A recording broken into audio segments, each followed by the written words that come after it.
Ngunit gaano man kabisa ang teknolohiyang ito, may ilan ding magsasaka na nangangamba sa paggamit nito dahil baka naman daw sila ang mawala ng trabaho. Tulad na lamang ng 29 na taong gulang na si Raymark. Alam ni Raymark na magiging malaking ginhawa sa kanila ang paggamit ng agricultural drone. Ngunit batid din niya na kabawasan ito sa porsyentong ibinabayad sa kanila tuwing sila ay magsasaka. Mas maganda pa ho yung drone. Kasi po yung drone, panay ho, spray ho nun. Lahat ho kakalat ng gamot. Sa pag-i-spray ho, mayroon iba, hindi ho namamatay mga pesto. Mas maganda ho yung drone kasi ho, lumilipad ho yun. Nasa ibabaw po yung gamot na gagaling. Nakangamba na rin po. Wala na pong hanap buhay na ganun. Puro drone na po ang gumagana. Sa ngayon po, pagka walang drone na gumagana, 12 lang po kami dito eh. Sa 100 po. Eh, kung may drone na, wala na akong hirap na mag-i-spray. Baka 10 na lang ako siguro. Ganun. 10 kaban po, sa 100. Kaya naman kahit gaano kahirap, patuloy pa rin sa pagkayod si Raymark, lalo na't nakikita niyang banta sa kanilang kabuhayan ang teknolohiyang ito. Mahirap po. Mahirap po mag-spray ng pestic. May mabigat po yung bomba, tapos maglalakad ka sa putik. Yung iba, may bibinsan, gustong mayari yung bomba, hindi na ho dadaanan lang, alang gamot. Yan. Mas maganda ho talaga yung drone. Gaya ni Raymark, malaking pangamba rin daw ang dulot nito para sa 56 na taong gulang na si Ramil. Isa siya sa mga nakatokang magbomba ng pesticide sa bukid na kanyang sinasaka. Medyo mataas ng mga bilihin. Hindi, kung sa amin, hindi naman talaga sumasapat eh. Biro mo, alos 100 days, 50,000 lang. Medyo nababala rin kasi baka dumating ang panahon, eh, wala na kaming ano. Kaya lang, ang ano nga ngayon, yung mga kabataan, wala nang natututo sa bukid.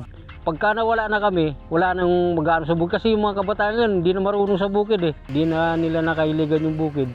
Eh, yun, nababala kami kung pagdating ng panahon, wala nang matuto sa bukid. Kung puro makinarya na lang, eh, ganun. Eh, siguro, matagal pa naman siguro. Kaya lang, eh, talaga nakakabahala. Batid daw ng DA ang mga sentimiento ng mga magsasaka.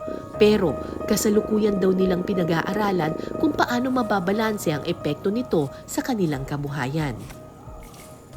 May pro, may against. Especially yung areas na excess yung labor. Na-anticipate namin yan. And we believe normal din naman yun. Na since may ganong advancement, sabi natin advancement. But to come to think of it, yung possibility that they could also become the organized groups na to provide the service is also a possibility for them. Diba? So that's another, yun yung pwede namin pangtawid naman sa kanila to somehow train them, for them to use this technology. Hindi lang naman siya yung negative effect. To areas na merong violent reaction, syempre magme-mellow down ka doon. But doon sa mas mataas yung interest, doon namin mas dinadala yung kasi nandun yung interest and the willingness to. Meron kami tinatawag na Digital Farmers Program sa ATI, and isa tong among the modules na pagpapakilala doon sa mga ganitong technologies. Ayon sa Department of Agriculture, sa ngayon may halos 5 milyong ektarya ng lupang sakahan ang Pilipinas. Sa bilang na ito, 150,000 ektaryang lupang sakahan ang nasiserbisyohan ng agricultural drones sa ating bansa. Definitely, if you're siguro optimize the resource and make them more productive. And pag sinabing productive, you generate more yield, di ba? So, tapos mas maiiwas na natin sila doon sa mas risky na panahon na magpo-produce, hindi sila tatamaan ng bagyo, etc. among others, no? So, definitely yung losses mo will be part of the supply. I believe medyo not maybe that abrupt, no? Because iba naman kasi yung sa preferences, etc. But in overall supply, I think it will make a dent.